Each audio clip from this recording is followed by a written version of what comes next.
You're very welcome back to Off the Ball Saturday here on Newstalk. Shane Hannon with you through until 5 p.m. this evening. If you've missed any of the show so far, loads of good stuff on the OTB Sports app for the podcasts. Barry Hearn, great interview with Barry, talking about his life and career. He's just got the book out as well. He's a character, Barry Hearn, and some great stories about meeting with the WPBSA, the snooker board, to try and get a 16-year-old Ronnie O'Sullivan to turn professional, and they didn't like him, so he pulled down his trousers, bared his arse, and the rest is history. Ronnie O'Sullivan became pro, and he's on his way potentially this year to a 7th World Snooker title. Do you remember the mad thing about Ronnie? Like I had Johnny Ward, off you go. You know the way you have to think back on your in the days you went to national school, and how like this is becoming really idyllic to me now, where like the bus driver would drop us at the bridge and we'd walk home, and for some reason I just remember being on the school bus when Ronnie got the 147. That's how long ago that is. Like, yeah, I was about 11, I think. This is the 5-minute 20 second. Yeah, 147, 1997. Incredible. I should say we're live on Off the Ball Football Saturday, brought to you by Sky. Don't miss Leeds v Man City on Saturday Night Football, live only on Sky Sports. As you heard there, Johnny Ward is with us. Graham Gartland as well, former football player and coach, Drogheda United, Shamrock Rovers. I won't list them all out here. Graham will be here for a while, but a good club, and Barnsley, and of course a coach with Dundee as well. And on the line is Simon Cox, former Irish international striker as well. Good afternoon to you, Simon. Good morning. Good afternoon. How are you? You're just getting up, Simon, are you? Good morning to you as well. Yeah. Where were you for Ronnie's 147, Simon? You a snooker? When was it? 97. You were in where, Simon? No, when was it? 97. 1997. Yeah. It's not before that, no. Well, that was the fastest. When was the first one? No, yeah. When was his first one? I was younger than that. I was in national school, I think. You're aging yourself here, Johnny. Yeah, I don't know what year. He was. Did he not get one when he was like 17 or something? He won his first. Yeah, he won his first UK title only in 1993 when he was 17. So that's probably when he started what I'm thinking of. Into the mainstream. Are you a snooker man, Simon? Are you watching the Crucible at the minute? No. You leave it off. Leave it off. No, not at all. It's not really me. I'm no good at it either. So. Were you a man who would you follow other sports? Like, I'd be a big snooker man. I'd watch the darts as well. Like, would you be a true football man, or would you kind of dabble in watching and playing other sports? No, golf is another one for me. I can sit and watch golf all day. Obviously, all the majors, the Masters and stuff, I get right into. Don't mind the darts, but I think more for the social than it is the actual throwing of the darts. No, not too bad. But I'm not just a football man. Graham, you strike me as a man who you're a true football man, but I'm sure you get involved in other sports as well. Yeah, I was at rugby this morning with my kids. They're playing rugby, and then my friend was a professional boxer for years as well, so I followed his career. And golf, yeah, got in. Yeah, it would have been.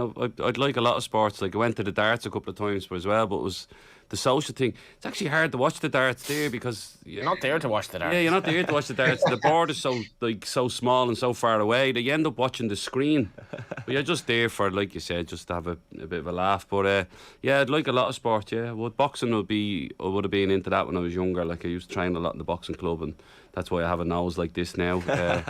But yeah, I used to have to go in and spar all the bigger lads because I was tall, so I'd have to go in and just be a punching bag for a couple of weeks when they were training. Will you watch Katie later? I will, yeah. I'll watch Katie. My friend's over there at it because Patrick Hyland was a boxer out at Jobstown. He's a good friend of mine, and Stephen Bradley's. We all grew up together.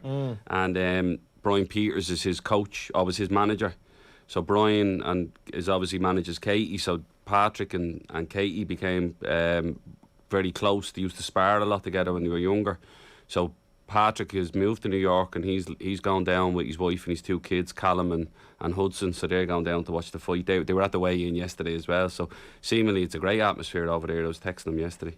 Yeah, we did Ronan on yesterday, and he's just like, you know, the amount of Irish journalists over there, considering like you don't get sent to somewhere like New York for a sporting event willy-nilly anymore. The money just isn't there in journalism, and everyone says you were boasted about your wage package the other day to everybody, Johnny. I don't know about that, but yeah. Ronan, I was like, you got to enjoy yourself though. Like Madison Square Garden, you got to enjoy yourself. Go to the afters and then just see what happens in New York. Like, what a city! And they'd say it's some crack to be over there.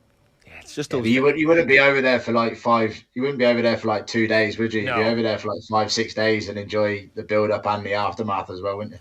See, I think Ronan's he snuck a Broadway show in last night, I think. Wow. I was watching him on Twitter last night. So, I mean, that's living your best life. Do you know, the cool thing as well, Serrano, like, so I've no real interest in boxing, but I was on here yesterday, so I had to do a bit of research. Never been to Madison Square Garden. She's from Brooklyn. Oh, really? She'd never been there until, like, they did the promo for the fight, and that's the reality of where she's come from.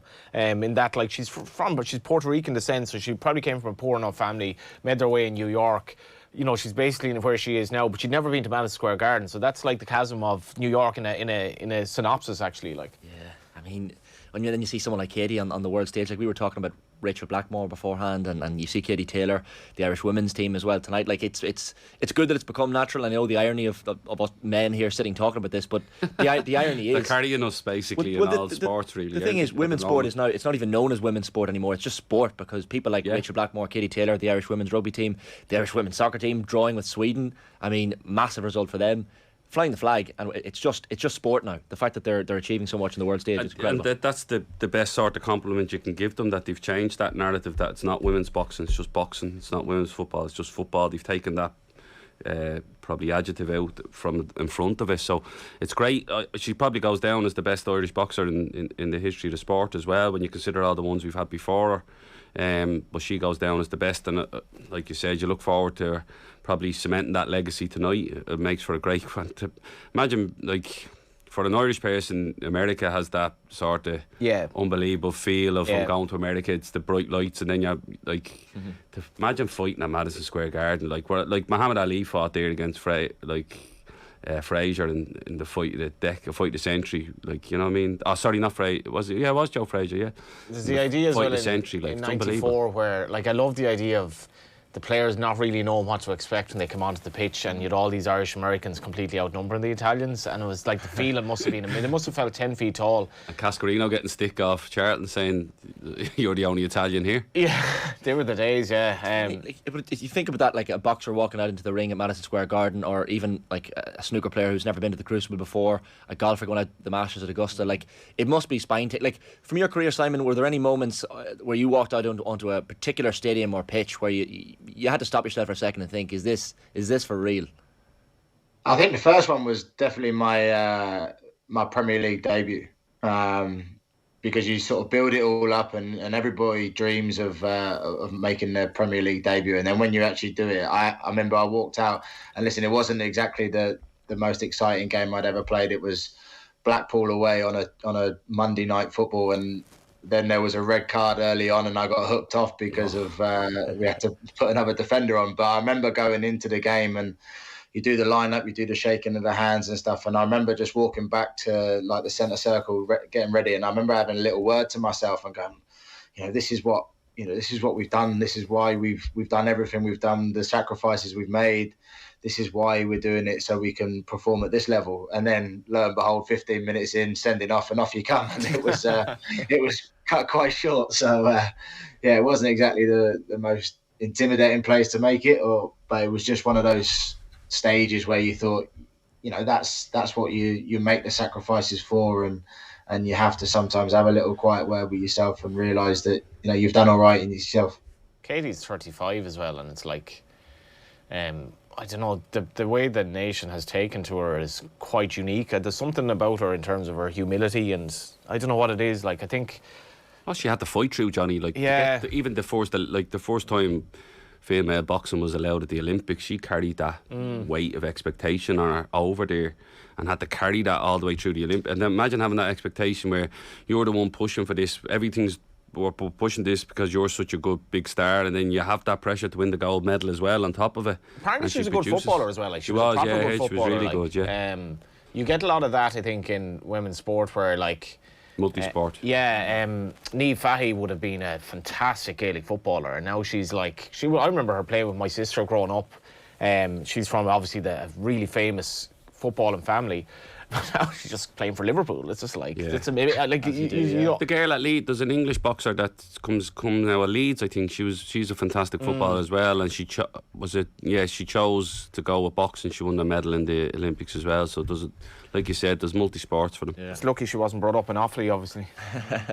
Well, didn't she break wasn't it the sound, I think the decibel level at the London 2012 Olympics was broken by the Irish fans in the stadium for that gold medal fight as well, which is the loudest that any fans were at London 2012. Like, that interview with Barry Hearn, I spoke with him just earlier. I listened to it on the way in. Like, he's even talking about Katie Taylor, saying the highest compliment he can pay her is that someone you'd love to be your daughter.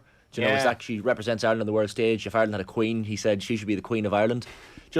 Barry's a good man for the quote now, in fairness. He bangs out a quote. He was, but you know what the thing about Barry Hearn is, and this is where the media savviness comes in. Barry obviously could see the off the ball mic. I was interviewing him from home, but had the off the ball mic there, and he obviously has each journalist's name that's interviewing him learned off to a T, and he's making eye contact with you down the lens, and he's like, why am I talking to you shining off the bow? And he's properly like, you know, he's saying your name, he's saying the name of your organisation. He's like, he's sweet talking you here. This is hold on, I take some notes here, Simon, on how to do the media properly. Very good point there, Shane. If you're a footballer, right, is it not really important to know the name of the referee? And I was always thinking, if you can say to the referee, Shamey, you know what's going on, like, I just think little things like that actually do matter. Was that something for you, Simon, when you were playing, that you'd try and not learn the name of the referee, but you probably knew most of the referees on the circuit anyway, but get to know them and sweet talk them a little bit before the match, during the match, the pre-match handshake, that sort of thing? Yeah, I think it was more something I looked at as I got older, because more so as I came back down the level, I was probably seen as one of the bigger names at the level, so 9 times out of 10 the referee would know who I was, so I made a point of knowing who they were. And then, listen, ultimately, when you get the opportunity, and you get to speak to them, sometimes you can not influence them because it's, they're there to do their job, but you can have that quiet word and go, come on, like, it's not a booking, or it's not a foul, or you try and get something in your favour if you can. And but that was more as I got older. I think that's something you normally do. There is a heartwarming moment that Dan has been texting us in to mention, which is Georgie Kelly's first goal for Ireland. The defending now, Simon, I think it's like maybe if the 10-man in Blackpool or whatever, the defending is not good. It's kind of an end-of-season feel to it. But Chidozie Ogbene intercepts, looks like the Gilliam left back, and basically pulls it back. And Georgie Kelly, who's had a really tough time with it in England with injuries and so on, corner of the net, Graham. Yeah, he wrapped his foot round. I saw that as well earlier before I got in. Really good finish. He looked like he enjoyed the celebration as well. He took off his jersey and ran straight over to the Rotherham fans and gets the them promoted. Does it? It basically ensures that they're into the championship. Oh, that's why he celebrated it so much. Oh, brilliant. That's a great goal to score. He'll forever be remembered now, won't he? Yeah. And he's literally Gillingham needed a result as well, didn't they? So they would have been pushing to equalise. I think if they had have equalised, possibly would have given them an opportunity to stay in the league. So it was a good game to watch, and the end-to-end battle just at the end there just was it was both teams putting it on the line, which is great. It's funny, like Chidozie Ogbene, Simon, has obviously been someone who's been incredible at international level for Ireland in recent windows, but like he clearly brings that back into the club as well. Like, do you find that, or did you find in your playing career that, often when you had a good window, or you played a good game or two for your country, you went back into your club with massive renewed confidence? Yeah, absolutely. If you go away and you play and you win and you get that winning feeling, or you score a couple of goals or so, ultimately you go straight back into your side, whether it be Wednesday or Thursday, depending on when you flew back in. You're straight into training, and you're bouncing around, you're having a really good time, and then if you're selected for the game at the weekend, you take that winning feeling of the goals or the games, and you take that into the next one, and that's belief is a big part of football and football players. So when you're flying with belief, there's no stopping you sometimes, and he's a prime example of that. From the people that I've spoken to at Rotherham, the fitness guys and stuff at there,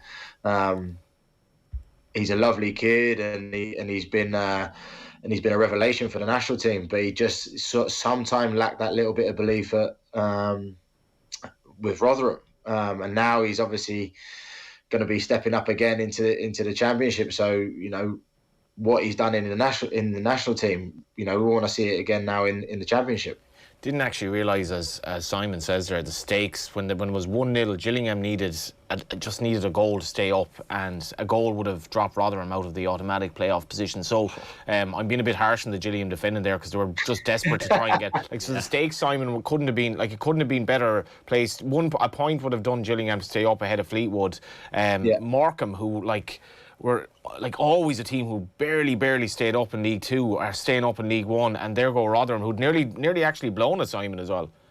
Yeah, no, it was there was about 4 games I think that were vital today for MK Dons, for Rotherham, for Gillingham, for Morecambe. There was a few teams that were all pushing for something, which I've been in games where you're fighting for nothing on the last day, and they're just like a really bad day. They're not they're not even really worth playing, to be honest. But then when you've got the games where you've got something on the line, the tension, especially with Rotherham being 1-0 up and Gillingham needing that extra goal, they would have been some sort of atmosphere at the ground where people, the Gillingham players would have known they needed a goal or needed a result, so they would have been pushing that little bit harder. And then, lo and behold, you get a mistake sometimes costs you, and that's just, it's not what happens right on that day. It's obviously an accumulation of over 36 games or so. So it's a bit harsh, but that's what you live and breathe football for. You're listening to Simon Cox and Graham Gartland, Johnny Ward here on Off the Ball Football Saturday. Just to give you those scores, we're watching Aston Villa Norwich 0-0 here, 90 minutes played. Grits. I don't know if was that a save from Tim Krul in the Norwich goal from a Villa shot there. Lovely strike with the left foot, nearly in the top corner, but very, very close for Aston Villa to take the lead. And it's a save. That's a great save. Great save by Tim Krul, heading for the top corner. It's Villa 0, Norwich 0. Southampton lead Crystal Palace by 1-0. Oriel Romeo with the goal for Southampton. Burnley are behind away to Watford at Vicarage Road. James Tarkowski with an own goal after 8 minutes there. Of course, Burnley looking desperately for points, trying to stay up. It's Wolves 0, Brighton 0. Then at 5:30, of course, Leeds United taking on Manchester City at Ellen Road. The early game, Newcastle 0, Liverpool 1. Was a full-time score. Naby Keita with the goal there. Some sad news as well, and we heard the reports earlier in the week, the fake reports that Mino Raiola, the football agent, had passed away, but it's been confirmed this afternoon that he has indeed now passed away. He has indeed. So there's a statement from his family, from his representatives on Twitter. In infinite sorrow, we share the passing of the most caring and amazing football agent that ever was. Mino fought until the end with the same strength he put on negotiation tables to defend our players.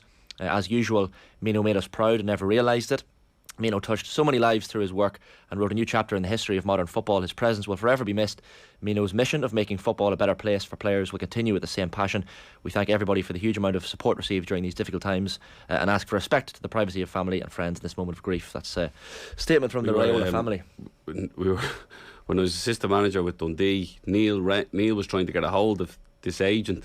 We were chasing a player in Germany, and the lad was doing well, but he was in a team that was struggling, and we thought we were going to get relegated, so we tried to go in and nick him, and Neil's going mad to get him. Really good player, I forget his name, and he's trying to ring the agent, but the agent was just brushed him off really, but real, he'd write back, having lunch, ring me at appropriate time, but really abrupt, and Neil's going mad. Neil McCann's who's this fella thinks he is?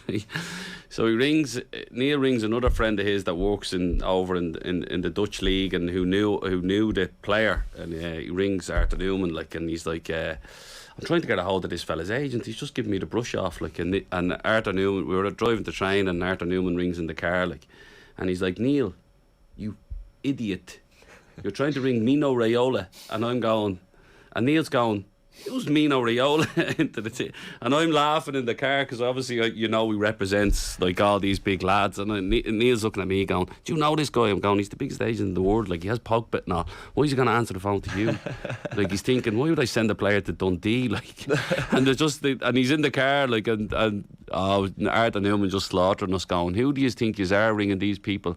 He's with Dundee, leave them alone. And I'm like, right, just go, Are agents good or bad for the game? Good agents are good for the game. It's a fun. How many of them do you know? How many of them do you know? Yeah, true. But it's funny, Simon, because you see some former players like Stephen Hunt. I know went into the agent Stephen world, Ireland. Stephen Ireland as well. It's a funny business. It's probably from a player's perspective, Simon. It's a very important that you have that solid rock. It's not often Mino Raiola is probably for a lot of people the only football agent you could maybe name. He was one of those people maybe transcended the job, I guess. Mendes, Jorge Mendes, of course, as well. But how important was that relationship that you had someone, a rock almost behind you doing your deals? And look, it's a job at the end of the day, so getting as much money as you possibly can for the work that you do.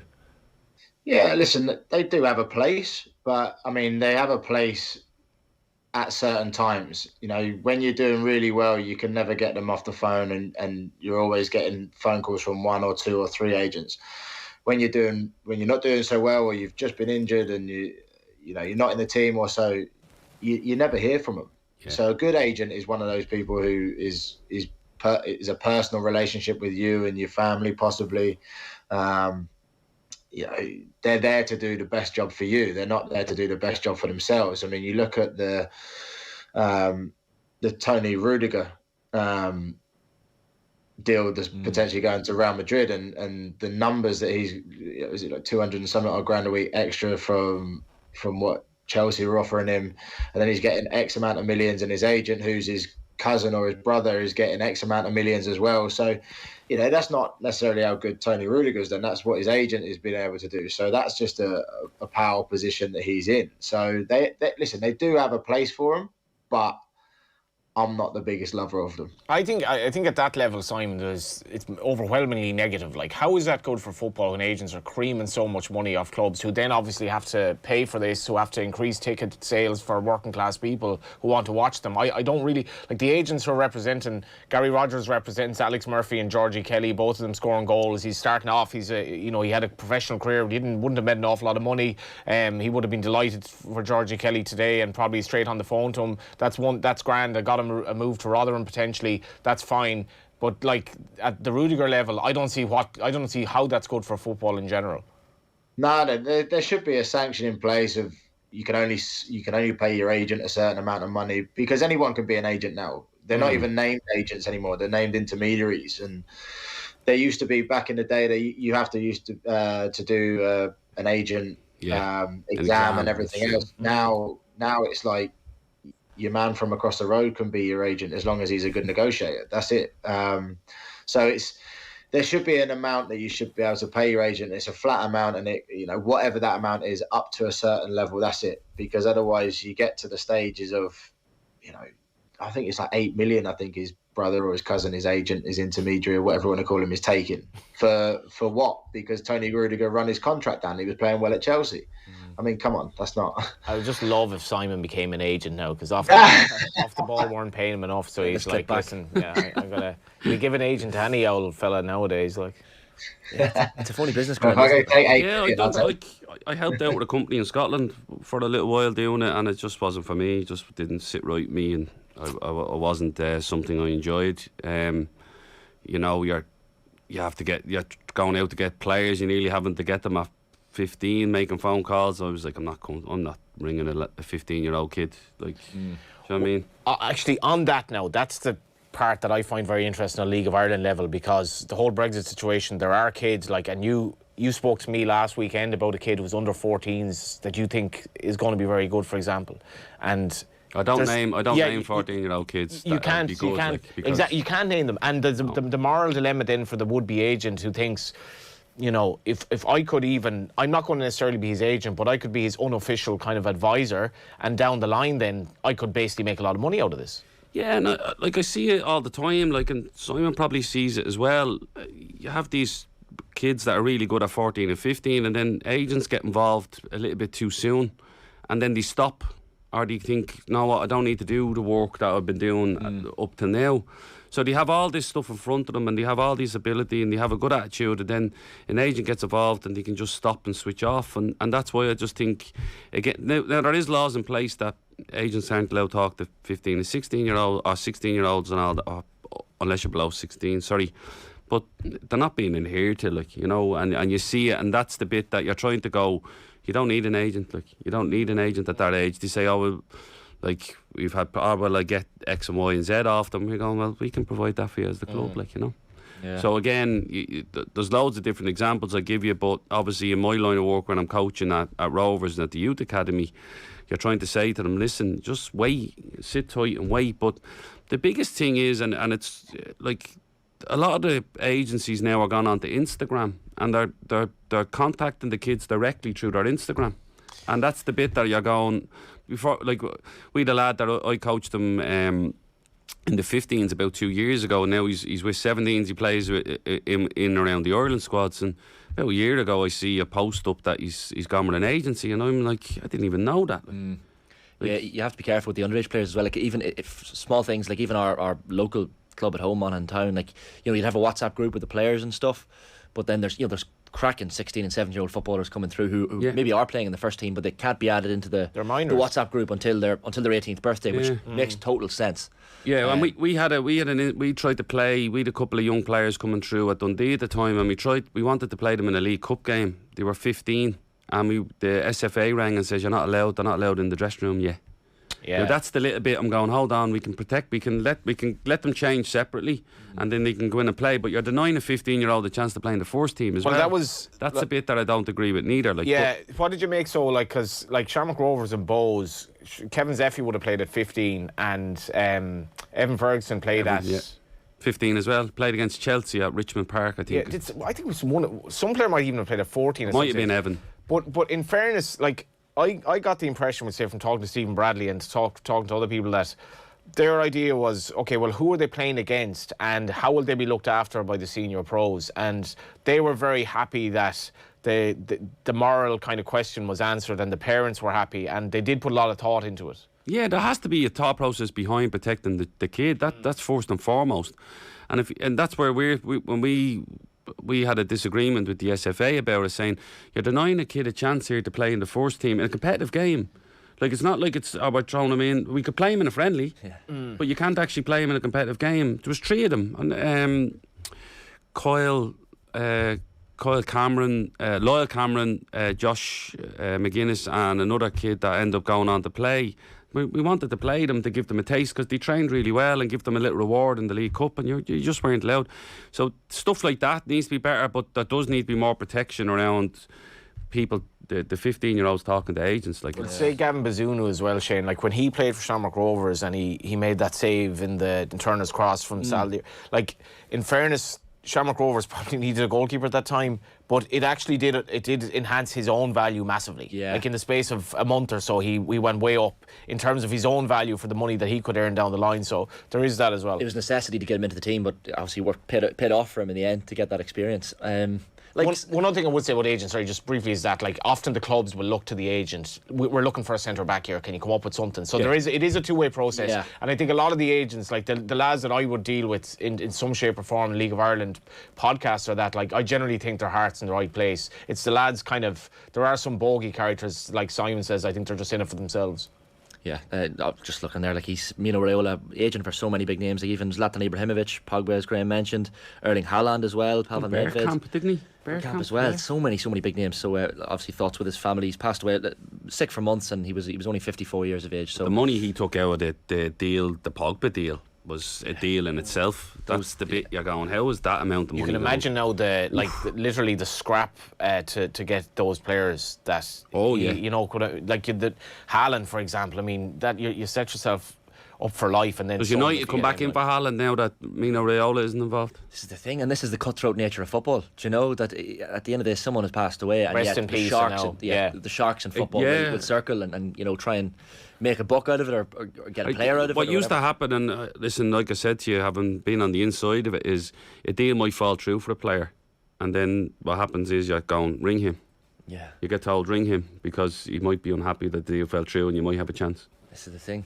For you, Simon, just on that issue of young players playing football, I remember reading one of Wayne Rooney's books, I think early in his career, and I can't remember the exact age he was. He might have been 8 or 9 playing in an under-16 game for his local team, and just completely, you would think, out of your depth, but clearly a player of his talent wasn't. But do you remember your first kind of experiences getting into a senior dressing room as a young kid, and maybe how daunting or otherwise that was? Were you full of confidence? Were you full of nerves? How was that experience for you, and what age were you when you first broke in? Yeah, I got a call from Brendan Rodgers at the time. He was the under-17 manager at Reading, and it was the FA Youth Cup. So the lads were 17, 18 at the time, and I was still at school, primary school, secondary school must be. So I was probably 14, 15 at the time, and I ended up scoring a goal. I was away at Halifax and came on. I remember, do you remember the big one jumpsuit warm up stuff that you used to have? I had one of those to warm up in. It probably could have fit in it 3 or 4 times. That was probably my first ever time to sort of be in and around a real experienced group of people who were, training every day and that sort of thing. But then it goes back to the old quote: as obviously if you're good enough, you're young enough. Now, obviously, we're saying that that's probably not going to be the case, because you're going to have to wait until you're a certain age before you're allowed in the dressing room, or if you're allowed to play in the game. So you think of like Rooney when he scored his goal against Arsenal. Was he 16 or so? 16, yeah. It's not. He put in today's age. Would he be allowed to be in the dressing room, and would he have been allowed to play? And there's so many rules and legislations you've got to go through to allow for him to be comfortable and everybody else to be comfortable with it. Like the most important position in a League of Ireland club now, arguably, and Graham might disagree with me this or agree with me, is the academy, the head of the academy, because that's where it's at. Like, and if you look after your academy players, and I think it's a fascinating debate, Shane, because there's so much going on with young kids that they can go the right way or the wrong way based on their parents alone, not only their coaches, their own ability, their own drive, even off the pitch, like what their interests are. Do they do well in school and all that? But like, that's where it's at, Graham, as well. The academies in Ireland are going to be so big. Yeah, and they do need to maybe, like, that's where I think the FAI needs to actually really invest in them. And that's the biggest thing for me. Invest in the players rather than the staff at the FAI. Invest in the players. Make sure that your future internationals are getting the best of what they can get. There's 14, 15-year-olds that might be discarded for whatever reason, and then what happens is they come back round and become good again, and the FAI will be the first ones to put up something of them doing really well. Where they probably got left out of Ireland squads or not spoken to about things. And then, so again, if the FAI invest in the people that are coaching these, and the players especially, but invest in the clubs that are coaching these players week in, week out, every night, they're going to have better players for their international games. They're only having them for a week. So invest in the players. Put the finances into the players and go, right, how do we get you into full-time football at 16, the way it is all over the world?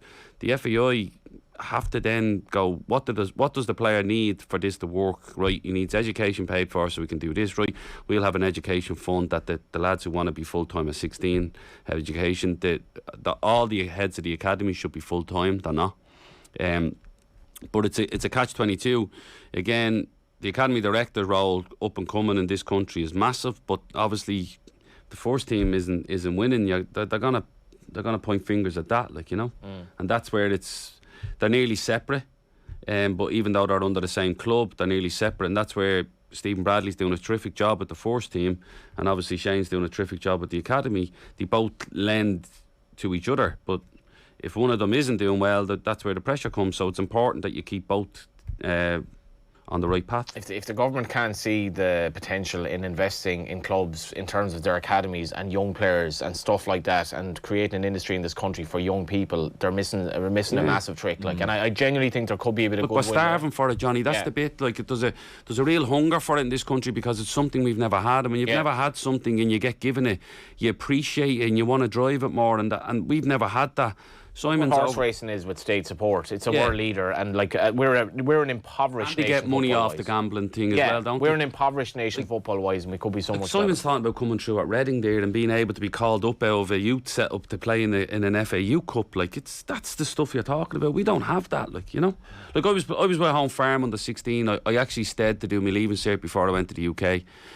And the first team were in the first division at the time, and they asked me would I come up and play for the first team, like in League of Ireland. And I didn't want to. Now, looking back, I should have, but I didn't want to because I thought you're only trying to add value, and then the club at the time I was signing for Barnsley, they're gonna give out about this, like, you know. Where I should have been like, no, I want to play for them before I go. I was a little bit reluctant because I thought you're trying to actually make more money off me where I had done my deal. So, but shouldn't be like. Right, no, is that where, if you'd have had good people around you though at that time, that would have been a good thing, though. Yeah, that's what I'm saying. Like, somebody like. My brother-in-law had played football. He was actually on loan at Home Farm at the time, and he was the one saying, listen, you probably shouldn't play because they're not playing you because we need you. We're playing you because the club want to actually try and go, well, he's played in the first team game, you know, it's going to cost you X amount, and Barnsley we're probably not going to pay you. So, but it wasn't the same as it is now, Simon, where if I was in an academy now at Rovers, I'd be thinking, I want to play in the first team. Like, this is my local team. I'm from Tala. I want to play in the first. I want to play in Tala Stadium in front of all my friends. I think and hope, Shane, that the League of Ireland clubs, as much as they want to make money out of deals, and there will be big deals coming out of the League of Ireland, like Bazunu and whatever, I think in general they do tend to look after the player, and they know that there will be a lot more players coming down, and if we don't set good examples in terms of what we're doing here, and also there's the club that he came from, they'll benefit from deals as well. So it's a pyramid, like. Yeah, and look, clubs need to look, and people need to look after the young players as well, and need to have role models around them. That was another thing I said to Barry Hearn as well. Speaking of Katie Taylor, like, there was a great clip of Barry after Katie's first professional fight where and she was pro and a proper into her 30s at this point, where he says to her, keep your feet in the ground and keep your group around you very small. And young footballers probably need to get the same advice from agents or academy directors or whoever it might be, and I'm sure they are. Lads, we have to take a quick break. Off the Ball Football Saturday here. We're live, myself, Shane Hannon, Graham Gartland, Johnny Ward. We have Simon Cox on the line as well until 5 o'clock. You can watch our beautiful mugs as well if you like on YouTube, youtube.com/Off the Ball, on Facebook and indeed on Twitter as well at Off the Ball. We're live on News Talk as well until 5 o'clock. Loads to get into. We'll touch on Liverpool's win over Newcastle earlier and the title race. League of Ireland last night as well. Plenty of other talking points. Jurgen Klopp's new contract. Loads to get stuck into between now and 5 o'clock. But text number 53106 if you want to get involved. But until then, stay with us. We have Graham Gartland in studio, Johnny Ward in studio. We have Simon Cox, the former Irish international striker, on the line as well with us for Off the Ball Football Saturday. We're just watching Aston Villa 1, Norwich City 0, 45 minutes played just before half time here. Villa just taking the lead, just checking here through Ollie Watkins there on 41 minutes. So Stephen Gerrard's Villa taking the lead. Southampton currently 1-0 up against Crystal Palace at St Mary's. Watford are a goal to the good against Burnley. And Brighton have taken the lead away to Wolves. Alexis McAllister with a penalty there on 42 minutes for Brighton. Of course, the evening game at 5:30 at Elland Road is Leeds United against Manchester City. And the early game, of course, another one important in the title battle, was at St James's Park. Newcastle 0, Liverpool 1 was the final score in that one. Naby Keita with the only goal on 19 minutes. Decent game of football, Simon. I know you watched that one as well at St James's Park, but can you see either of these two teams blinking in the title race, or who's going to blink first if any team is going to go? I can see them all. I can see them winning all their remaining games. To be fair, listen, big Liverpool fan, so I hope that City don't win today, or they can nick a point somewhere, and then Liverpool can go on and win the title. But it wasn't vintage Liverpool today. Newcastle made it hard for them. But on the back of the Champions League game, you can understand there was a few changes. So, but listen, one of those changes produced the goods for Liverpool today. So ultimately, it was a decent performance, but not one that you associate Liverpool with being the high pressing team that they were on Tuesday night, or Wednesday night, sorry. And it was. Listen, it was a game that they needed to win, and they won. That was it. In fairness, like the schedule that they've had, and like they were so far superior to Villarreal. I was a bit surprised today. He went with a midfield of Henderson, Milner, Keita, and you're like, that's a functional midfield. And Keita ends up getting a lovely goal. And like their first half performance I thought was brilliant. I missed some of the second half coming in, but like they managed the game well, and they're phenomenal. They're absolutely phenomenal. I thought this was a potential banana skin, and I think you'd expect Man City to beat Leeds more than like Newcastle have become really, really hard to beat in St James's Park, and it's phenomenal for Liverpool. It's unbelievable. They'd won 4 games in a row, Newcastle, all of a sudden. Yeah, the best win record, second best win record since January, other than Liverpool. Since he took over, they're 7th in the table, if you want to look at it that way. And just to be able to make those changes and still. I don't know, the energy Robertson has for me is just, I don't know where he's getting it from. It's just incredible, to keep producing it. And if Liverpool win nothing more this season, it'll be one of the best seasons they've ever had. And that sounds daft, but what they're doing week in, week out, game in, game out, different competitions, wars in 4 fronts, and different players staying happy, staying loyal to the cause, it's amazing. Do you find, Johnny, as a Liverpool fan, I know football fandom comes in waves, and Manchester United fans had their number of years in the sun. Now they're kind of in the wilderness since 2013 when Ferguson retired.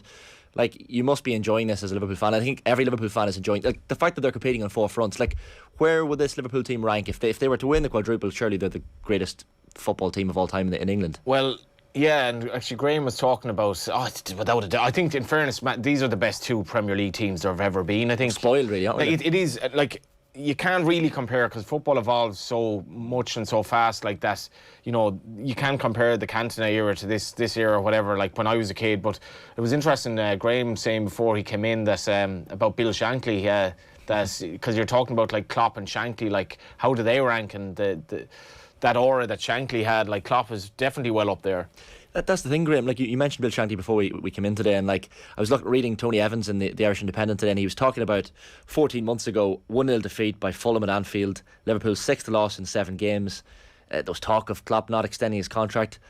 How things have even turned around from that point, even 14 months ago, and he's extended the contract now to 2026. Like, is he revered now along the same lines as Bill Shankly almost in Liverpool? That's a big statement. Yeah, I know, it's a massive statement. Yeah, but I think the similarities are there for all to see in terms of when Shankly first came in, he rebuilt Melwood. Melwood wasn't great. He walked the park. He cleaned it all up. He said, we're going to make this our training base. He implemented loads of new stuff. I didn't realise this at the time, but Shankly actually kept the same backroom staff that he inherited. He inherited Paisley, he inherited Fagan, he inherited Ronnie Moran, and he brought them in and said, like, this is what we're doing. But the comments they made was that we needed somebody like him to lead us and give us that. He'd stand out front and he'd galvanise everybody. He was magnetic. He was a socialist type of view on things, that he was going to pull a city. The city That's itself, very relevant though, because Klopp has that Klopp's as well. exactly. It's a different era and they're all multi-millionaires, but Klopp has them playing with humility. And like you said, 100%. And what happened was Liverpool were struggling as a city after that, because it was probably the most bombed city in World War II, because of that's where all the ships were going out from. So he gave Liverpudlians and that city a sense of like pride in what they were doing, and Klopp's brought that back a little bit with Liverpool, and that's where the similarities are there, in that they both rebuilt it. Klopp's moved into a new training ground as well in the last year. For them to get 4th place last year with what they lost and everything that they went through and the lockdown and the Anfield factor was a tremendous achievement, but they're bearing the fruits of that this year, because now their players are back. I thought the recruitment this year has probably been the best it's been, in that they've signed players while they were doing well. They brought Diaz, has been a tremendous sign, and I know there's bits of the game today where Konate came in, like the power he brings to the team when you relied on Van Dijk's pace and power at the back, he has that on that side as well. And even I was watching the assistant manager had a thing up where he done the coaching voice as well. Yeah, it was brilliant, wasn't it, Simon? Yeah, he spoke about the Barcelona game and the detail he went into it about, like when Matip went in on Coutinho, as Fabinho became the centre back, or if like all them little things where, you know, you can't show heart on a tactic board, and this club has heart and this team has heart, and Klopp brought that back. Now, again, Guardiola had all this stuff lined up for him when he took over a City. Like Ferguson built United back up again. That's why they're so revered, and that's why I think Klopp will be revered nearly as much as Shankly will eventually. But Shankly had that aura, that Scottish voice, that gravity thing where he brought a whole city together to believe in one cause, and that's why I think Shankly's laid the foundations and these lads are just adding to it. It's funny, like, because even I remember when Alex Ferguson retired or quit United in the 2000s, and then obviously his wife Kathy managed to convince him to turn around change his mind essentially. Like Klopp saying the same this week, that his wife was instrumental in this decision to sign a new contract, Simon, as well, for until 2026. Like, do you look at, I know you're someone who is very much dipping your toes in the world of coaching at the minute, do you look at people like Klopp and Guardiola and I mean, we're spoiled for choice in terms of top managers at the minute, but are there things you can pick up? You're obviously not on the training ground with them, but there's certainly things you can pick up from guys like this and take into your own coaching career. Yeah, absolutely. I think the thing is you have to have your own style, but the thing is with those guys, the one thing that I take from them is their enthusiasm. It's massive. You see them on the sideline and they kick and head every ball. They tackle every tackle. They literally they're like that 12th person. And what I think the best part of their management, apart from their enthusiasm on the sideline, is their ability to be able to keep a squad of players happy.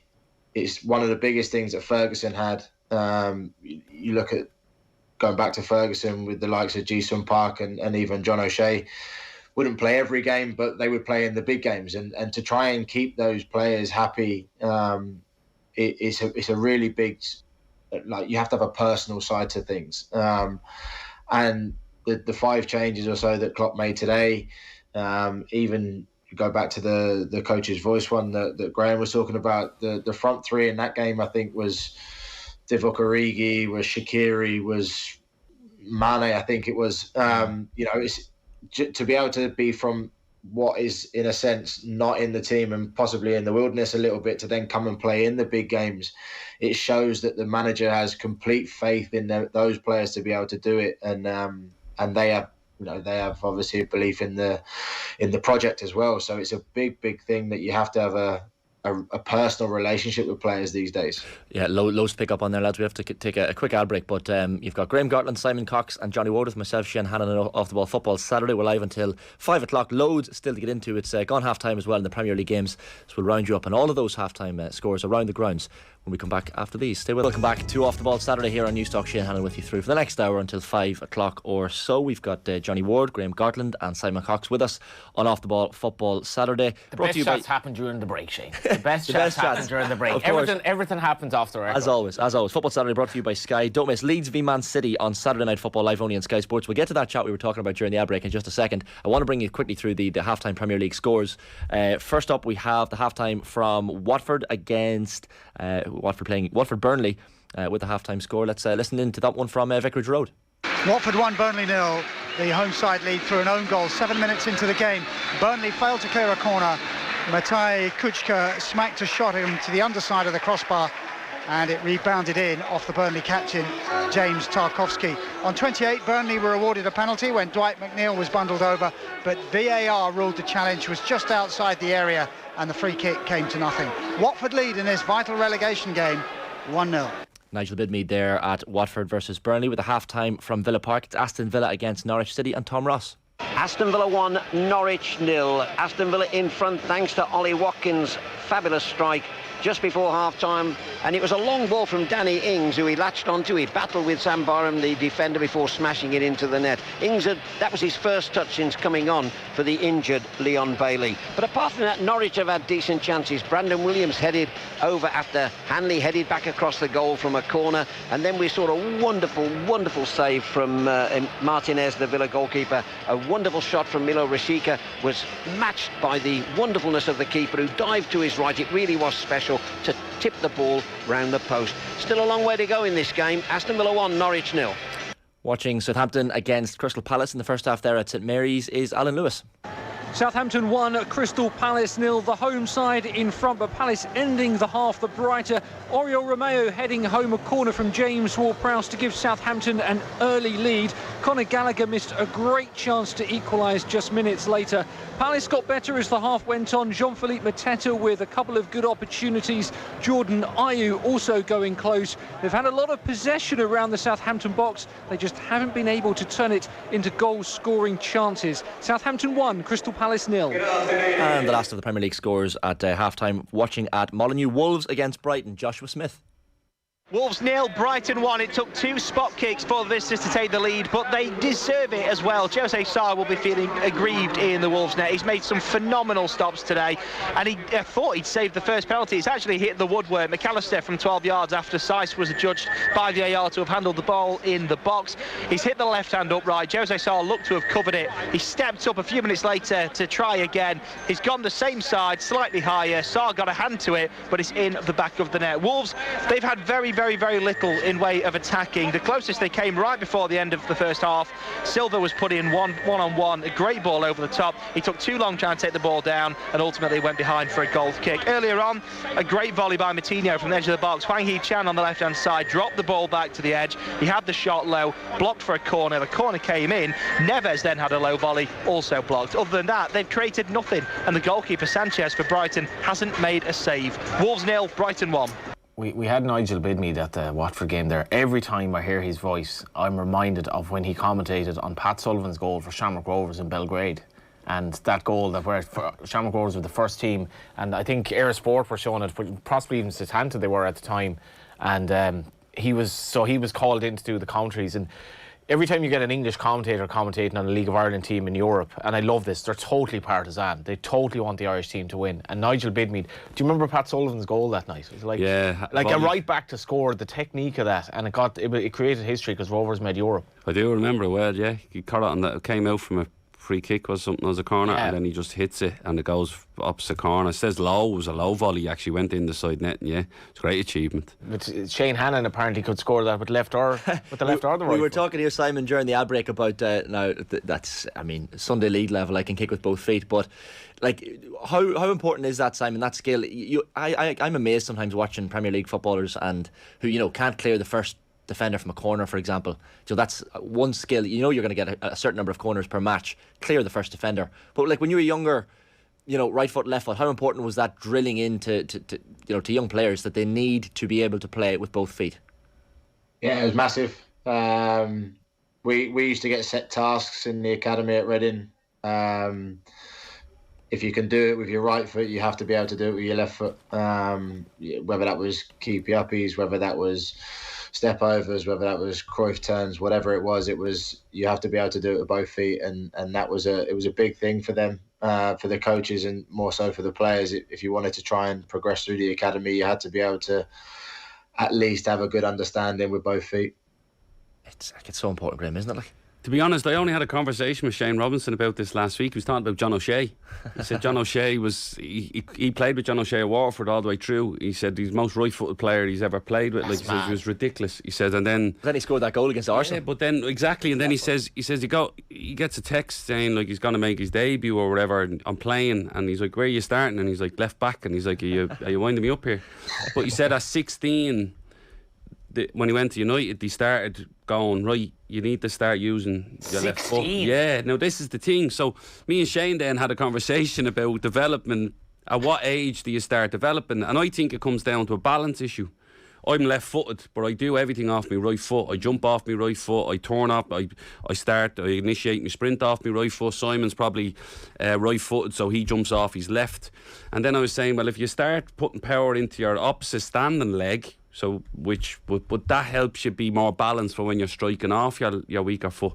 So then you start going, right, well, how do we implement a programme that can give lads more balance off their weaker side so that they're able to jump off their weaker side more, etc., land better, and then what happens is they're more comfortable then when they're more balanced striking the ball off either foot. So it led to that conversation. But yeah, John O'Shea, 16 when he started using his left foot, and then goes on to play nearly 100 games for Man United left back. Like you mentioned Reading there, Simon. Like I think of Ian Hart, for example, as someone who spent a bit of time at Reading, and you think of his left boot as just a cultured left foot, free kicks, penalties, whatever it might be. I don't know how good or otherwise Ian Hart was with his right foot. I can't remember him ever. He had a great right foot. Did he? Simon. No, I didn't. No. I swear he scored a goal. We played a game against Ian Hart, and he checked inside and he rifled one top corner, and I was like, who's that? And I was like, Ian Hart, how did, like, when you go, no way. Nigel Winterburn was the one for me because he would have preferred to shoot the ball than kick it with his right foot. Like, he literally never, I never remember. These tend to be a little bit more dominant because they're left-footed, left-handed, a lot of them. So they tend to be a lot more dominant. I mean, left-handed. A lot of left-footers are generally left-handed. What's that got to do with anything? You're pure dominance off that side. I don't know. I don't know, Simon. Can you speak up for us right-handed people there? I don't know why you're looking at me. Listen, it's a theory I have. Were you surprised ever, Simon? Like, you don't have to name names, but like, were you ever surprised in training or at matches playing with fellas at professional level, where you were like, this lad cannot kick with his other foot? Like, were there ever times where you just questioned somebody's, how they got to that level without being able to play with both feet? Yeah, you've seen it. I've seen it so many times at various levels.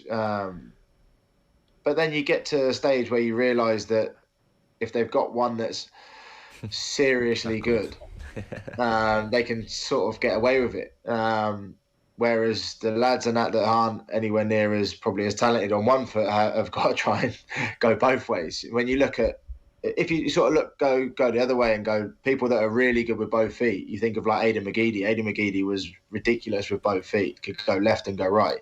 But then playing Stephen Ward, for example, would be predominantly left-footed, so he had the opportunity to go on the outside, whereas Aiden would always probably come inside on his right foot. So it was you'd always have the ones who are, if you've got that really dominant left foot or dominant right foot, they're probably that little bit lazy where they don't think that they need to catch their other foot up.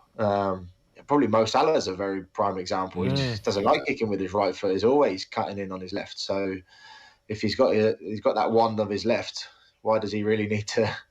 Beckham never really used his left foot, didn't he? No, not really. Yeah. But you think of like even people like John Terry. John Terry could do both with both feet, right, left and right foot, step out, and you'd probably be hard pushed to say which was his. Who was your best? Who was the best 2-footed player you played with that you could think of offhand? Or you seen that you think right? Probably Aiden was up there because he had, ridiculous ability going both ways. He had that little stop, check and dink to the back post with his left, and then he could come in, step over, right foot curl. So he had both, to be fair. So he was probably the best one that I can think of off the top of my head. It's amazing, Shane, the amount anyone who did anything with Aidan McGeady will just always extol his qualities. Yeah. And because he must have been the most Marmite of footballers for Ireland. I quite liked him. I think, it was like trying to be. He'd rip you, Johnny. Like he ripped us up in Scotland a few times, and then. I remember watching him in a youth team game back in, I think it was at Dundee United in 2003, and he was only 16, and he was just off the chart ridiculous. Like it was like, who was this kid? Like unbelievable. And then by the time I went back to Scotland in 2009, he was unbelievable. Like for Celtic, he just. Yeah, I never understood. I can remember going to Celtic, a couple of Celtic games on a school trip when I was younger, and having that McGeady 46 jersey on the back. I never understood the negativity around McGeady from an Irish perspective. I always felt like, no matter what, when he comes on the pitch or when he's on the ball, you feel like something could happen, something might be about to happen. Of course, he had his bad performances in an Irish jersey as well. The creative players in the Irish system and context and the whole philosophy of the way Ireland have played for so long was, it's kind of like, trying to be democratic in North Korea or something. Must have been hard because it wasn't part of our makeup, and he must have been frustrated by it. You can be an amazing player, Graham, but you need somebody to be on the same wavelength as you as well. Yeah, and I remember listening to somebody speaking about Trapattoni and how much, I think it was Joey O'Brien was talking about how hard he had the wingers working to protect the fullbacks so the fullbacks didn't have to move, and then you're thinking McGeady's probably doing an extra shift here that he normally wouldn't have to do. By the time he gets the ball, he's probably too far away from their goal to be really impactful. He's probably wrecked after helping back. And I understand you have to do your work for the team. I get that. But if you're doing that much work, it's taking a little your edge away going forward. I don't know. Simon was involved around that time. I remember. I think Joey O'Brien was telling me just that the fullbacks didn't move at one stage, and the wingers were the ones that had to go from. Close their full back down, get out to their winger so that the back four stayed intact a lot. It worked every now and then, but it took a lot out of the wingers. Yeah, I remember playing the Germany game at home, and I played right wing that day. It wasn't a great idea that anyway.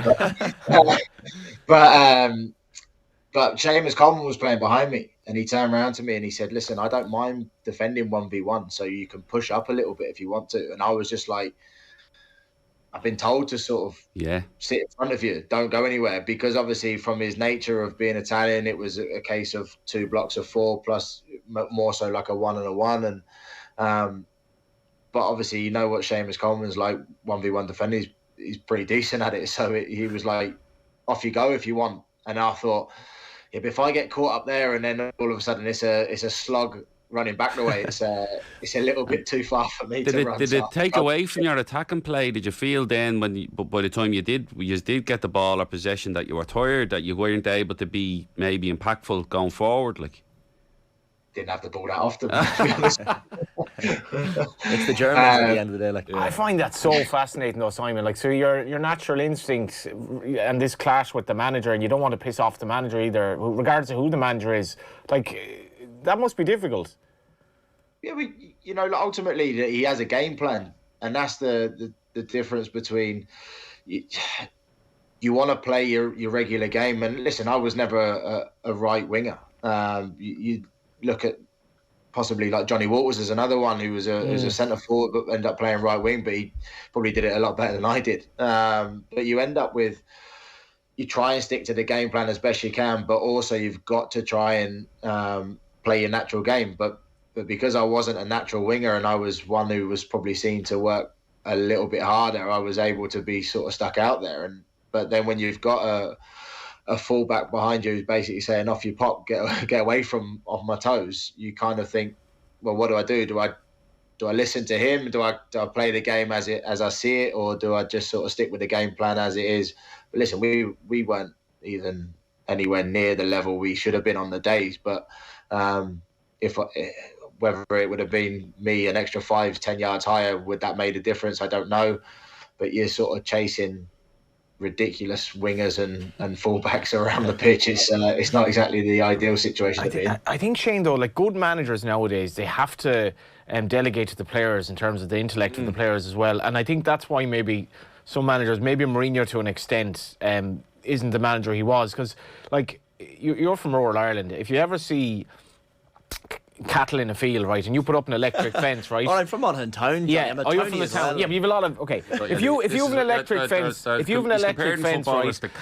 and cattle will basically see a full field of grass right in their sights, and they'll run up to be absolutely looing for that grass, and then they come to the electric fence and they just stop because they know I don't want to touch this. That's what Glenn Whelan was like for Ireland at the halfway line. And I was there one night, and we were on this break, so we had I think it was against Georgia, and we had a break on, and the 100% rational thing for Glenn Whelan to do was to keep going in the attack because Georgia was stretched. He got to the halfway line and he just stopped, and I was just like there's coaching, and then there's that does not Johnny, make sense. Like football, it's completely different. So Simon will probably verify this.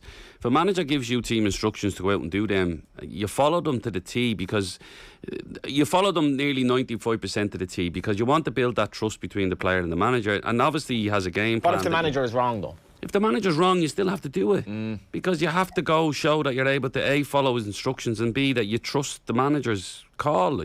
How many managers in all your career you're like, this manager's doing the right thing here, or do you just have to, even though you know he's wrong, you just have to do it? There's certain coaches that when they're trying to put in a game plan or something, they're giving you something on the training pitch before going into the game, and again, levels here that you're going, I'm not sure about that. I'm not comfortable with that. I had conversations with Derek McGuinness at St Johnson. I think one of my first games, he says, I'm going to play a left back. I said, listen, I haven't played left back in 5 years here. I'm not sure. It's my first game. Is that what you want to do? He said, are you comfortable with it? I said, listen, I am comfortable with it, but you need to be, when you're going from a left-sided centre-back to a left-back, you need to then change how you defend and work on certain things. I'd built myself up to be a centre-back, so you need to be more dynamic, move. I wasn't in that. So I had that conversation with him. He said, no problem. He went to 3 at the back. I played. But no problem having them conversations. But once you agree on it, you go out and you follow it to what you do, because then the manager knows, well, he can trust you, and he's going to play you more often. And ultimately, we want to play as footballers, So it'd be like you coming in here and off the ball saying, whatever you do, don't mention cattle in the field, and then what happens is you bring her up. They did you say bring that her today. up. The producers, told you, Johnny, the producers are going to say, Johnny, we told you. We told you about the cattle. Because then what happens is they go, we can't trust you on the radio not to go where we don't think you should If go. Simon Cox wants to be a coach, though, right? You can't be a dictatorial figure, can you not? So you can't. The players have to be able to. There's no point being a footballer. Managing is a dictatorship, Johnny. It's not, though. It's is it dictatorship? It's you have to. There's trust, and there's you are the. Again, we'll go back to this, because Simon watched it as well. The coach's voice, and the assistant manager at Rovers, Linders, is it that he's? I pronounced his name wrong before. I don't want to pronounce it. Yeah, Pep Linders. Pep Linders, yeah. And he spoke about, in that system you have freedom, but the freedom is to employ what we're trying to do. So it's either you're pressing or he's pressing. But if he presses, you fill in for him, etc., etc. But ultimately, if none of them press, you are all in trouble. So they can't turn around and go, no, I'm not pressing now. But again, the freedom is that whichever one of you do, you react off that. That's freedom. Like, if one player goes long, I need a runner, whether that's a midfield runner or somebody else. Somebody needs to lengthen the game.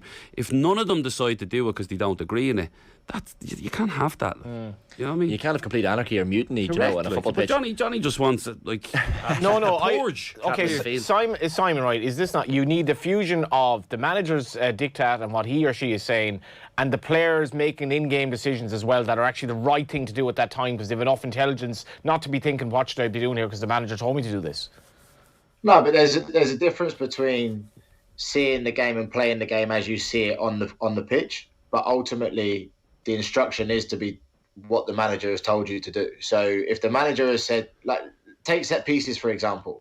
Set pieces are a big thing in football these days. So if you work all week on set pieces and then in the game you decide, do you know what, I'll do whatever I like, you're probably not going to play the next week because you've then taken your own deciding factor over the team to say that I'm the next best thing and I want to take the next set pieces and I want to do what I want to do.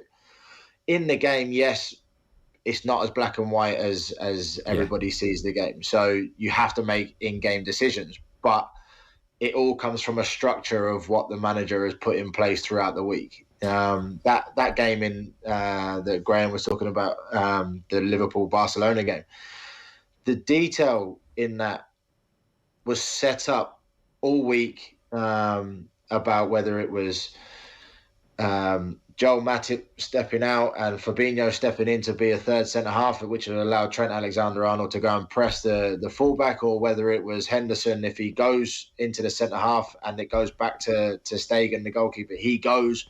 But when he goes, everybody knows to narrow off. And it's not just Henderson is seeing the ball go back to the goalkeeper and he's just gone, go on, I'm off on a mad run. That's not what it's not what he's seen. It's what he's been told he can do by the coach, and everybody else is to filter around and be the screen. Freedom were in the structure of it, wasn't it? It was freedom were in that freedom structure. Within the structure, yeah. So it was like you said, the Gavin Whelan one. Gavin Whelan can go if he knows that. Glenn Whelan can go, Gavin. Glenn Whelan can go if he knows that the other midfielder can see him going and say, well, I'll sit now.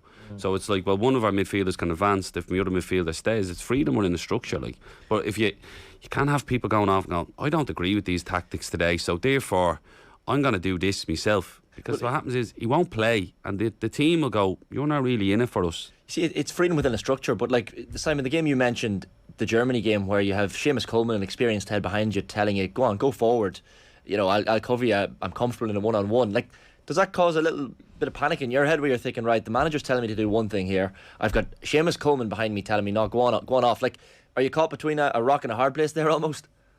Yeah, but I didn't really want to do the 70-yard run forward and then the 70-yard run back either. So I felt like if I sat in front of Seamus, I was pretty comfortable sat there because I knew that I had cover behind me anyway, so it was fine. But the one thing I didn't want to be doing is going off on a mad run and press and nobody be behind me, and then you turn around and everybody's doing what the manager's been told, what has told them to do, and then all of a sudden you look back and go, what, did I just go on my own? And then it's and then you look like the one who's not paying attention. So that's the difference. But listen, had it been a natural winger out there, then possibly you know it might have been a completely different story. But I just remember that game where I had someone behind me saying, "Off you go and get off my toes," and I was just like, "Nah, not for me. I'm staying where I am. Thanks very much."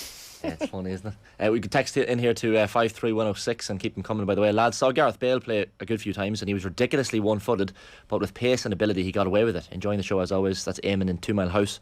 Like, that's the thing. If you have talent in other areas of the pitch, it doesn't really matter, does it? What do you work on? Your strengths, your weaknesses, and if you can enhance your strengths to the point of like Gareth Bale's left foot or David Beckham's right foot, go for it. Like, you know, Dennis Irwin could play left back or right back and was equally good. Like, but Jack Byrne very rarely used his left foot, and he got that goal against Dundalk, that curler. So he's well able.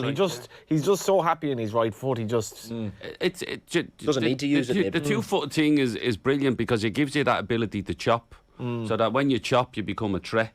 Yeah. So if I know if I know someone does really want to hit the ball on either foot, you're showing them onto that. And if they chop to go, well, I'm chopping to go onto my bad foot, I go, well, go. I'd rather you do that than actually pull the trigger here. So go on then. Yeah. Like, I'll give you the chop because I know you don't really want to hit it. So again, the 2-footedness gives you that ability to keep the defender honest, that he's not going to overcommit to one foot or the other, because he knows you can hurt them off both.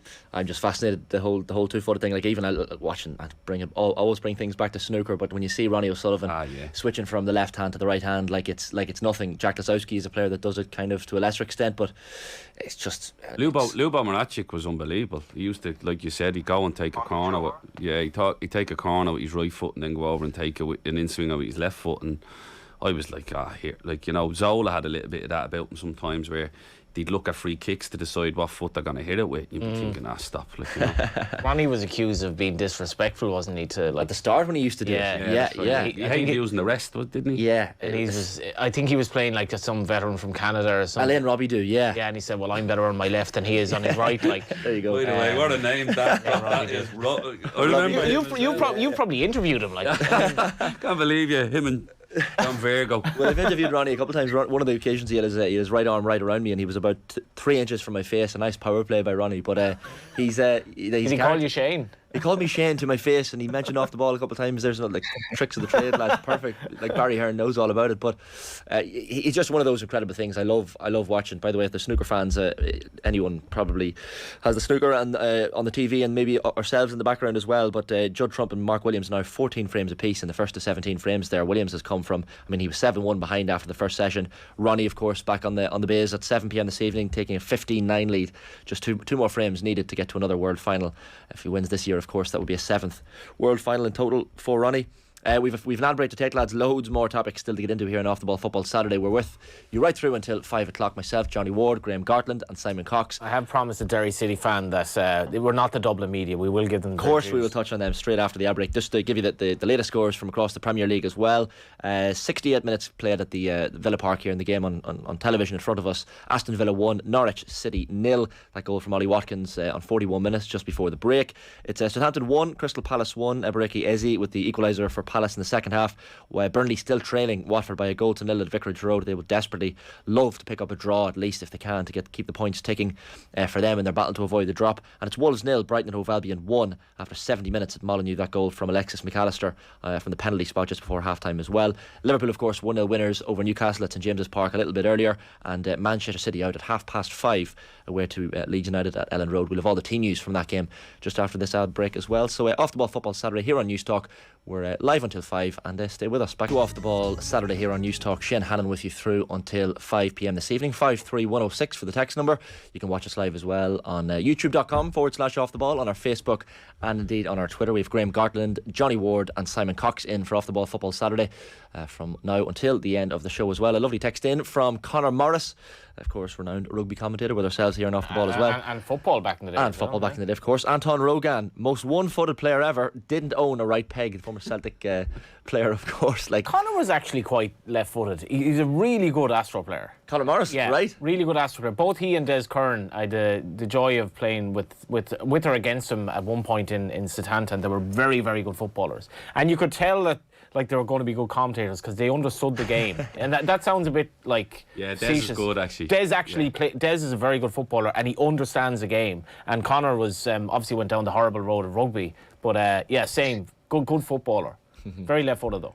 Dan McDonald as well texting into us usually from this parish as well, the Irish Independent, making sure we give Georgie Kelly a mention. We have, of course, given Georgie Kelly a mention for that brilliant strike for Rotherham earlier.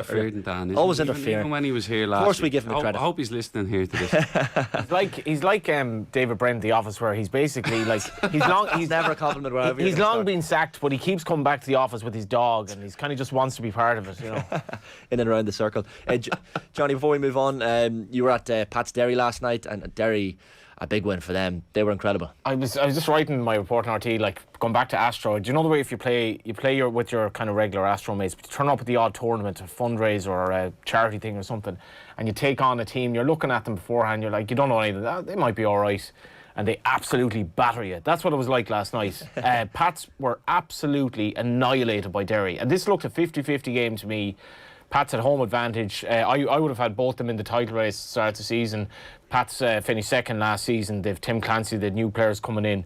Derry were unbelievable. And I was just thinking of Rory Higgins as manager. He's only in the job a year. All the players that were pivotal last night, all the players, like the main players that were pivotal, Cameron Dummigan, Will Patching, Patrick McElhenney, Brandon Kavanagh, Matty Smith, right? Just that 5, all signed by Rory Higgins. Matty Smith had a piece in the paper this week where he's living with Brandon Kavanagh and he's living with a couple others. We've just gone on about they're all new to it, they're living together. The weight of pass from Brandon Kavanagh. Shamrock Rovers let Brandon Kavanagh go. He was at Bray last season on loan. I saw him playing. I'm always a massive fan of Brandon Kavanagh, but I thought, like, I don't know where this lad's career is going. He was okay for Bray. Higgins saw in him enough that if I put him into a system around the right players, he was sensational last night. And he's like the Wes Hoolahan of the League of Ireland. He's the same diminutive, left-footed, like not the quickest, but amazing close control. And Brandon Kavanagh plays the game in a small kind of area in front of him where it's all about little touches and little passes and little one-touch passes. He got an assist for both goals early in the second half. He went back and robbed Billy King of the ball in his own box as a number 10 player. I couldn't get over it. Will Patching, he's turning and twisting for the second goal, was just like, it was horrible to watch. You're a Pats fan, but what a player he is. Patrick McElhenney coming back, but Cameron Dummigan, like, for a player that was essentially a fullback who was not always even on the Dundalk team, they put him into a holding midfield role, I think because Kieran Harkin got injured. He was absolutely outstanding last night, and he got a goal that would grace any game. It was inch perfect off the post, curler set up by Patching. It was a special performance by Derry City. Like, I genuinely thought after watching Rovers in recent weeks, the league, they're just going to win the league. And typical me, I decided that I'm basically wrong 2 days later when I saw Derry last night. It was so enjoyable to watch. It was the quality and what Rory Higgins and Alan Reynolds are doing there already. It's frightening to think what they could do in management with even better players, because the standard was for League of Ireland standards, it was amazing to watch. Really, really was. See, we're not the Dublin-centric media. We give Derry credit where credit's due. Of course we do.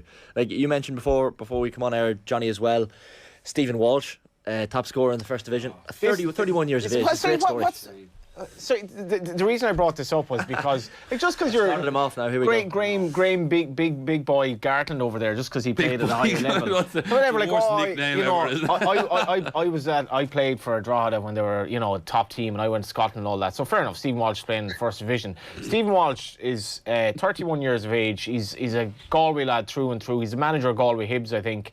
He's played almost his entire career as a full-back. I remember him playing briefly as a striker. So John Caulfield 2-0 down against 2-0 down against 2-0 down against Watford in look at him smiling because he first knows home game of the season. 2-0 down against Watford. I was like, this is massive in the promotion race. He throws Walshy on up front. Walshy, right? That's as Walshy, right? That's David Brennan in there as well. He started 6 games this season. He's the top scorer in the league with 7 goals. He scored 7 unbelievably important goals. 2-0 down last night. Ryan Manning's brother, Ronan gets the first goal, an unbelievable goal, a Galway lad. Alex Murphy, who's going to Newcastle, a Galway lad, he gets the second. And who pops up in the last minute with the winner? Stephen Walsh, who was... So my question to the lads was, do you know of a player who basically changed massively when he was radically changed in terms of his position? And I also do wonder what Galway United managers were doing when they never recognised this lad was actually a striker all along. He could have been our top scorer ever. Only John Caulfield would play a centre back up front, in fairness to him. Did you ever to hold out against the team. John Caulfield brought Mark. He brought your man, the veteran striker. I was actually talking about this today. He brought him up front from Avondale, and he put him up front, and he was brilliant. I'll think of his name in a minute, but it's the same with Mark Sullivan. He brought him up front at about 30 years of age, and I was actually saying, you can see comparisons, but like, some players are just not actually playing the right position all their career. Do you find that, Simon, like, I'm thinking off the top of my head, Gary Doherty is someone who could probably play centre half and centre forward. Smashed me one day as a striker, man. I'll never forget it. I thought I'll just come over and make a tackle because I thought I thought he's a striker running through on goal. And he went into the tackle and I was like, it was the same game that Ian Hart scored with his right foot. There was all sorts going on. It was madness. I remember thinking, what the fuck? Why is he tackling me like that? Yeah. I'd imagine, Simon, that like, if for example, a striker like yourself, if you were able to play centre half as well, it almost gives you a a new design on the position you ordinarily play. If you know what a centre half is thinking because you've played that position as well, it can only be an advantage. Yeah, I mean, I can think of two off the top of my head. That Stephen Ward was one, left back, played up front with for Wolves a few times under Mick, and a lad that I played with at Forest as well. I don't know if you guys would know, Greg Halford. Yeah, that's right. He played over here for Watford. Yeah, so did you? Yeah, listen, he was, I don't know what, 6'4" or so, and all of a sudden with the big long throw and everything else, and you think, well, if we can stick him up front as well, he can cause a bit of havoc, and he made. He was predominantly a right wing, a right back at the start, and then he moved into centre half because he was so big. And then I don't know, last 10, 15 minutes of games, you'd be sticking him up top, and then all of a sudden he pop up with one, and then he'd then believe he was a striker. I genuinely think it wouldn't be the worst idea for a manager to have like just a couple of training sessions or a couple of games in pre-season. Just say to the lads, play wherever you want here. I'm just going to see if there's anything, because the transformation in that player is utterly incredible. And John O'Shea started as a striker and then went all the way back and kept going and dropped. Kelleher is a good one as well. So Kelleher started as a striker, went back as a goalkeeper. Mark Kennedy was a goalkeeper at Belvedere, became a... Stephen Bradley used to play sweeper when he was schoolboy. And it was ridiculously... Like, you go and watch him, it was funny. Yeah. Because he just dribble out. Yeah. And he plays sweeper. It's like funny. Stephen Rice played centre midfield. Yeah. But you see, if you ever did like shooting sessions or whatever in training, you'd end up finding that the defenders have got better technique than the strikers are scoring goals. Yeah, that might be good for team morale. Did you find? I found with the defenders. The strikers have a quicker release though with the shot. They don't have as much draw. Like, they don't pull the leg. You know what I mean? They're quicker. Yeah. They get the shot away quicker because we used to hit longer passes. What's that? Sorry. I said they just enjoy being in front of goal for about 2 seconds. Yeah, true. Yeah, we get a bit giddy, all right. It's that thing you need to practice at it. Like, it's a fascinating thing being able to do that at ease. You know, being able to bring that from training and kind of switch up positions. You see it in Gaelic football quite a bit as well. Like, I'm even thinking about, from a Monaghan bias perspective, footballer like Conor McCarthy, who was always a forward, now being deployed in the half-back position. In soccer, you probably see it later in a player's career where maybe they're not as fit. John Barnes was a good example. Where John Barnes he was one of the fastest wingers in the world. And when I got into Liverpool, John Barnes was effectively, he was more like Jan Malby. Yeah. He didn't move that much, but he just ran games. Yeah. I remember... the commentator, the veteran commentator, Barry Davies, he was one match today, he memorably said he plays the game at his own pace, but he makes it work. And it always struck me, like, Barnes dictated the pace of the game because he couldn't run anymore. Yeah, that's right. There's a couple of players that either really good athletically, like Stephen Gerrard could play right back. He played in different positions, plays a 10, plays midfielder. Whatever position you played him in, his athleticism and his power was going to make him a top player. But then there's players that have a really good intelligence for the game, that can switch and move different positions and still have a good understanding of it. Giggs done it later on as well. Scholes went from being a midfielder that was a goal-getting midfielder to become somebody that played in front of the back four and dictated the pace of the game. But again, good understanding of the game, like, you know. It's like Simon as well. We're talking about the Champions League during the week and players, you know, coming into their own in the golden age of their career where they're kind of getting on a bit. Like Luka Modric, 36 years of age. Talk about a cultured, probably both feet, you'd imagine. Like we've been absolutely blessed with the Champions League this season. It's another 2 fingers up to the whole Super League saga as well. But I mean, every single Champions League game we seem to watch at the tail end especially has just been incredible. Yeah, why we're seeing 7 goals in a semi-final though is beyond me. Like, this is the Trapattonian, and he's come back to the Trapattonian nonsense here. Like, pulling Venetia's back. Hey, just sit in there, lad. Come on. He's doing the co-com on the game, and he's giving out after it. Listen, it was what a game that was. By the way, the Man City game. Like, what I think Real Madrid actually came and they weren't great for the first sort of like 20 minutes or so. At the end of the day, they end up with a result that probably looks favourable on them because they can then go over to the Bernabeu and actually have a go at it. Whereas City, now you see their resilience when they played Atletico, have been able to sort of see that game out, which was incredible. But it's been a great, Champions League for the last couple of seasons, to be fair. So this is just following on from that, I guess. He is right though. There's no way Man City should have conceded 3 goals in that game. Can I just say one thing, lads, before we break away? We said Watford had took the lead through James Tarkowski, an own goal in the 8th minute. A few minutes ago, 83rd minute, Jack Cork equalised for Burnley. There has been another goal at Vicarage Road. Let's get the latest on that one from Vicarage Road. Who's it gone to? Watford 1, Burnley 2. The visitors have scored twice in a couple of minutes to turn this game around. Really bad news for Watford. It was a free kick that they failed to clear, and from inside the area, Josh Brownhill forced a low shot past Ben Foster and then ran the length of the pitch to celebrate in front of the Burnley fans. Watford 1, Burnley 2. Just big goal. Big goal. Nigel Bidmead reporting there from Vicarage Road. Watford 1, Burnley 2. What does this mean? For the table as things stand, that would move Burnley up to 16th, ahead of Leeds on goal difference. Leeds, of course, to play Man City now at 5:30, have that game in hand. Surely Leeds were going to lose that game, you'd imagine, with all due respect. That would leave Leeds trailing Burnley by 15 goals in goal difference at the minute. So Burnley have a hefty goal difference advantage over Leeds. And then 5 points adrift of Burnley and Leeds sits Everton. Of course, Everton have a couple of games in hand over Burnley, but I mean, at this stage of the season, lads, you want the points in the bank. That's an incredibly big goal. Yeah, it's great for Collins as well, in terms of, like, I know, and we've mentioned Seamus Coleman, and Simon mentioned him. I think Dan McDonald might even have had an article today saying it'd be better for Coleman or better for Ireland in some respects if Coleman did drop the championship. I tend to agree with that. I think that's probably the level he'd be at next season.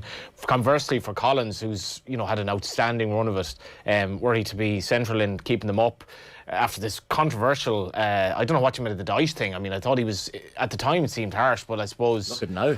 Yeah, I mean, Simon, that's a good point. Like, we all queried Burnley's. We all were kind of saying, I want them to go down now. Sean Dyche was a great servant to Premier League. His press conferences always gave us a bit of entertainment. Felt a little bit hard done by, given the loyalty and the things he's done at Turf Moor over the years. But I mean, you can't fault the decision now when you look at the results and the performances Burnley have put in since. Yeah, but do you still really expect Burnley to stay up? You don't, or you do? No, do you? And I'm asking, do you? I mean, I don't fancy Everton anyway. Well, it's the time. It's the time to be hitting form is now and getting points, and Burnley are clearly doing that. You'd be worried as an Everton or a Leeds fan at the minute, I think. Well, I think the thing is that the only way we'll know whether it's a justifiable decision to sack Sean Dyche is right at the end of the season, if they stay up or not. And there'll be 2 headlines writ, and it will literally be "told you so," and it will be, what a bad decision sort of thing. So we need you to make a decision on it so we can have good radio here. Come on, Simon. It feels like we'll wait till the end of the season. I mean, we've good content for off the ball with the lads. You can't sit in the fence there. I think Sean Dyche would have been fine. I think he would have kept them up. There you go. Interesting take. Yeah, like the Leeds one was probably, he has that experience, and that's the reason I think he's been there, seen it, done it for years at Burnley and in the Premier League, and I think he would have been fine. Whether he'd have got the results against the teams that they've had, maybe, I don't know, but I think he had the dressing room. I think the lads were still playing for him. I don't think that was ever in question. I think but I still think with the experience, I think he had he would have been able to get the points. A brief one for Graham. Of Ireland's myriad of really exciting centre-backs, who's the best prospect? Collins, because of his youth, I'd say. I like Dara O'Shea. I really like Dara. I thought he done really well at West Brom to break in. He broke in when they were in the Premiership as well, and then they got relegated. So, and I know all the managers that have gone in there really like him. I think his distribution. I just think what Collins has is height, mobility, and his distribution is getting there. I think in the game he played really well. For me, it'd be probably Collins because he's a little bit younger. So you always go with the lads to have a few more extra years to come. Lads, Roy Keane this week was very briefly linked with the Hibs job. Doesn't report suggesting that he probably won't take it up at the minute. But would you recommend, as a man who's coached at a high level in the Scottish Premiership, like, great place to earn your stripes as a coach? Wonderful club, wonderful academy. They have a great setup. The stadium has got redone as well. The academy is fantastic, really good. The new chairman's come in and he's just sort of gone through managers a little bit. I think Higginbottom, they got rid of Higginbottom after, I think he came in after Neil Lennon. Neil Lennon was there, they got rid of him. That was Dempster that got rid of him. And then Higginbottom comes in. He's gone on to do a really good job at Sheffield United now. Then they bring in Jack Ross, who had just left Sunderland, and then they done well. They got the 2 semi-finals. They finished third in the league. They emptied him for some reason, where everything seemed okay. Like they were on an upward trajectory in terms of like cementing the fact that they were always going to be top 6 and challenging for cups. And then they go all out for Maloney, like, and they bring him in from Belgium, take him off for a great job there, but they give him just such a limited time. It's madness. Where if Roy Keane takes that job with the history that they have of just emptying managers, where does he go after that? Like, you know. This is the thing. Old Firm derby as well tomorrow. I should mention Celtic and Rangers, a huge game to look forward to. Like Simon, very briefly, if you're Roy Keane, are you staying in media at the minute? Or are you staying in the punditry and where the obviously good money? He's getting good rapport. He's getting good headlines from it as well. Like, what would you do in his shoes? Stay where I am. Yeah. Like I think the thing is though with him though, I think he feels like he's got unfinished business in management, and that's something that he obviously wants to try and prove to people that he can be a top manager. But for me, I think he's just gold in punditry, so leave him where he is. Goal has just gone in at the TV game here in front of us. Danny Ings with a lovely finish. Aston Villa 2, Norwich 0. It's gone full time at Vicarage Road. Watford 1, Burnley 2. Fairness, he's doing everything, isn't he, Keane? He was on that Lab Bible with Jamie Carragher with the glass. He's a busy man. He's a busy man. He's Johnny Ward, him and Johnny. His Insta stuff is off the charts, isn't it? Yeah, like, and it was good actually. The one we done with Carragher, where you see that little soft side to him, where he's going, like I thought he comes across really well there. Absolutely. Lads, it's been an absolute pleasure. We're bang out of time. We've had conversations about everything, and half the stuff we even intended to get into we haven't bothered, but we were talking about cows and fields and all sorts of things. The pressure on you to be 2-footed, anyone watching a Monaghan Town game. I tell you what. Imagine he hits the first man with a corner. He can't even hit with his right foot. Bang average. I am bang average, lads. I can't believe you hit the first man, Shane. Yeah, listen, lads, it's been an absolute pleasure. Graham Gartland, Simon Cox, Johnny Ward, thanks a million, lads, for everything this afternoon. Great stuff. Pleasure, great work. We're off the ball. Thanks. Great stuff, lads. Just as well, tomorrow, Joe Malloy in the hot seat here, 1 o'clock to 7 o'clock. 11:30 on the social media streams as well. You'll get the paper review with Dan McDonald, Dion Fanning, Eric Donovan at 1 o'clock as well, reflecting on that fight tonight. Katie Taylor against Amanda Serrano. Live Premier League commentary, Everton against Chelsea, Stephen Doyle and Brian Kerr on that one, and it's Nathan Murphy and Graham Gartland, the man beside me here, on West Ham United against Arsenal. That's a 4:30 kick-off in that one. We have reporters across the GAA grounds as well. James O'Connor, Cork Clare, James Skehill at Galway Kilkenny, and Darren Clark at Kildare and Louth. So loads more good stuff to come tomorrow. But for now, thanks a lot for listening today. Speak to you soon. Bye-bye.